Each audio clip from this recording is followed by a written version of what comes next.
पहले इस स्पीच में मैं आजकल के जो हालात हैं इस खित्ते के उस पर बात करूंगा। जो ईरान और इसराइल के दरमियान एक तनाज़ा चल रहा है, हमें एज ए कौम इकट्ठे होके इसका जवाब देना चाहिए।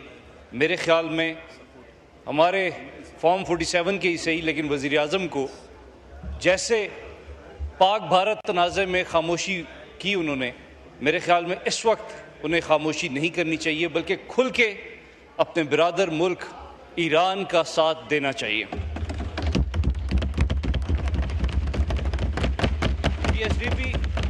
पीएसडीपी की तरफ आता हूं जी। पीएसडीपी में जो नज़र आ रहा है, हमने देखा अभी कुछ देर पहले डिप्टी प्राइम मिनिस्टर साहब ने एक ऐलान किया कि जी सिंध के जो मामलात हैं हम सिंध को हम दे रहे हैं, सिंध के मसाइल हल कर रहे हैं, उन्हें पीएसडीपी में हिस्सा भी दिया जा रहा है, लेकिन उन्हें खैबर पख्तूनख्वा का नाम कहीं नहीं लिया। एनएफसी अवार्ड्स के अंदर फाटा मर्जर के बाद हमारा हिस्सा 19% बनता है, हमें 14% दिया जा रहा है। उसकी क्या वजह है? हमारे नेट हाइडल पावर के हमारा जो हिस्सा बनता है वो हमें नहीं मिल रहा। हमारी जो ऑयल एंड गैस की जो रॉयल्टी है वो हमें नहीं दी जा रही।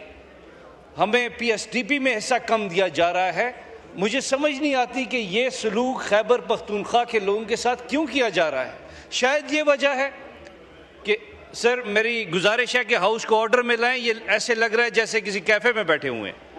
स्पीकर साहब हाउस को काइंडली ऑर्डर में लेके आए। ऐसे लग रहा है किसी कैफे में है, इतना शोर शराबा है जी, मेहरबानी करें। स्पीकर साहब आप बोलें। Order in the house. Khyber Pakhtunkhwa के साथ शायद ये सलूक इस वजह से है कि वहाँ पाकिस्तान तहरीक इंसाफ की हुकूमत है, और शायद आपका ख्याल ये है कि पाकिस्तान तहरीक इंसाफ और इमरान खान के चाहने वाले खाली खैबर पख्तूनख्वा में हैं। इमरान खान के चाहने वाले पूरे पाकिस्तान में मौजूद हैं, पूरे चारों सूबों में मौजूद हैं। यह अलग बात है कि हम खैबर पख्तूनख्वा के लोग अपने दिए हुए मैंडेट का तहफ़्फ़ुज़ करने में कामयाब हो गए, और हमारे पंजाब, सिंध और बलूचिस्तान के लोग उसका तहफ़्फ़ुज़ करने में कई वजूहात हैं जिसकी वजह से वो कामयाब ना हो सके। मैं IMF के इस बजट के बारे में बात करूंगा। जो गरीबों पे टैक्सेस का बोझ या बम गिराया गया है वो काबिल कबूल किसी हद तक भी नहीं है। मैं पेंशन से स्टार्ट करता हूं। एक आम आदमी जो पेंशन लेता है, गवर्नमेंट का कहना यह है कि पेंशन पे किसी किस्म का टैक्स नहीं लगाया गया, जबकि ऐसा नहीं है। जो शख्स अपने 30-35 साल 60 साल की उम्र तक स्टेट को देता है, स्टेट के लिए काम करता है, अगर उसने वहाँ पे कोई घर या फ्लैट कोई किराए पे दिया हुआ है, उसकी आमदनी और पेंशन की आमदनी वो मिला के जब वो अपना टैक्स रिटर्न जमा कराएगा तो उसके ऊपर उसी तरह टैक्स लगेगा जैसे किसी आम आदमी के ऊपर लगता है। मेरी सिर्फ ये गुजारिश है कि पेंशन जो आपने कहा हुआ है कि हमने इसके ऊपर टैक्स नहीं लगाना, तो पेंशन को साइड पे रखें और उसकी दीगर जो आमदनी है उसे साइड पे रख के उसके ऊपर जो टैक्स लगता है वो ज़रूर लगे, लेकिन उसे मर्ज करके उसे भी उसी तरह आम तौर पर डील करना ऐसे हो जाएगा जैसे आपके कॉल ऑफ फेल में तजाद है। नंबर 2, IT सेक्टर आपका आगे फ्यूचर है ही IT का। हम जब बात करते हैं मुकाबले की अपने पड़ोसी मुल्क को ही देख के, तो अब हमारे पड़ोसी मुल्क के साथ हमारा मुकाबला सिर्फ जंग के मैदान में नहीं है, बल्कि इकनॉमिक मैदान में भी उसके साथ हमारा मुकाबला है, इकॉनमी के मैदान में भी। और अगर हम उनकी एक्सपोर्ट्स IT की देखें तो वो बिलियंस ऑफ डॉलर्स में जा रही हैं, लेकिन पाकिस्तान में 0.25% टैक्स रखा गया है 2026 तक, उसके बाद वो ख़त्म हो जाएगा। मेरी गुजारिश है गवर्नमेंट के साथ कि ये कम से कम अगले 5 से 10 सालों तक जो IT एक्सपोर्टर्स हैं उनको ये फ़ायदा दिया जाए। हमारे फाटा में और पाटा में 10% टैक्स लगा दिया गया है, सेल्स टैक्स।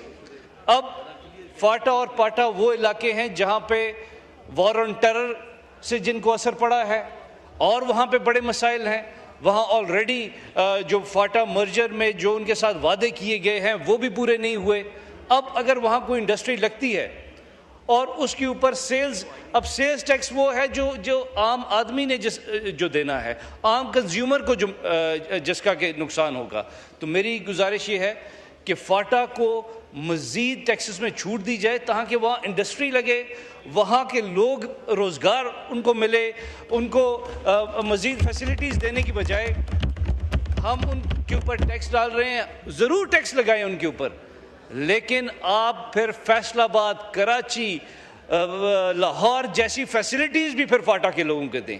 फैसिलिटीज़ की जब बात होती है, हमें इंडस्ट्रियलिस्ट को फ़ायदा देना चाहिए। हमें बाहर से हम कहते हैं कि हमारे पास इंडस्ट्रियलिस्ट आएँ, लेकिन हम उनको इतना डरा धमका रहे हैं, जो मौजूदा लोग हैं वो यहाँ से इंडस्ट्री बंद कर करके कोई चाइना जा रहा है, कोई वियतनाम जा रहा है।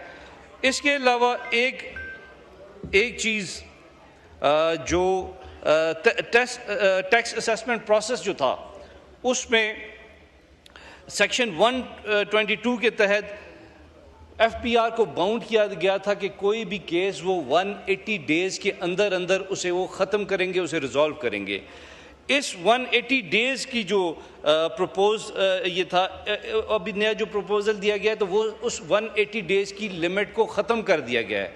अब होगा ये कि 5 साल तक, जब तक वो एक टाइम बार्ड नहीं हो जाता केस, एक तलवार लटकती रहेगी टैक्स पेयर की गर्दन पे। होगा ये कि उससे मज़ीद करप्शन ज़्यादा होगी, ब्लैक मेलिंग ज़्यादा होगी, और जो नुकसान होगा वो हमारे कारोबारी जो शख्सियात हैं उनके बारे में होगा। हमने बात कर रहे हैं हम गरीबों की, तो पिछले साल तक 25% टैक्स रिबेट मिलता था टीचर्स को। उससे पहले ये किसी ज़माने में 75% था। वो जो 25% टैक्स रिबेट था टीचर्स के लिए, वो भी ख़त्म कर दिया गया है। मेरे ख़्याल में ये बड़ी ज़्यादती की बात है और इसे ख़त्म होना चाहिए। सोलर प्लेट्स के ऊपर काफ़ी लोगों ने बात की, उसके ऊपर मैं ज़्यादा डिटेल नहीं कहूँगा, लेकिन 18% सोलर प्लेट्स पे जो टैक्स लगाया गया है ये भी सरासर ज़्यादती है। जनाब स्पीकर, मैं इतनी बात करूँगा कि बेहद ज़रूरी है माशी इस्तेकाम। अभी गिलानी साहब ने बात की कि माशी इस्तेकाम हमें लाना है, लेकिन माशी इस्तेकाम उसी वक्त आएगा जब इस मुल्क के अंदर सियासी इस्तेकाम आएगा, और सियासी इस्तेकाम उसी वक्त आएगा जब पाकिस्तान के मकबूल तरीन लीडर इमरान खान को, हम ये नहीं कह रहे कि आप डील के ज़रिए इमरान खान को बाहर निकाल लें, हम ये नहीं कह रहे कि कोई डील करके उसे बाहर भेज दें, हम ये कह रहे हैं कि इमरान खान को इंसाफ मिलना चाहिए। हम ये इस बात पे एहतजाज कर रहे हैं कि हमारे जिन लोगों को, शाह महमूद कुरैशी साहब को, दीगर लोगों को ना करदा गुनाहों की जो सज़ा मिल रही है उसे ख़त्म करना चाहिए, और उनको हमारे, ताकि मुल्क में इस्तेकाम आए। मुल्क में सियासी इस्तेकाम आएगा तो मईशत भी मुस्तहकम होगी और हमारा मुल्क भी तरक्की करेगा। बहुत शुक्रिया जी।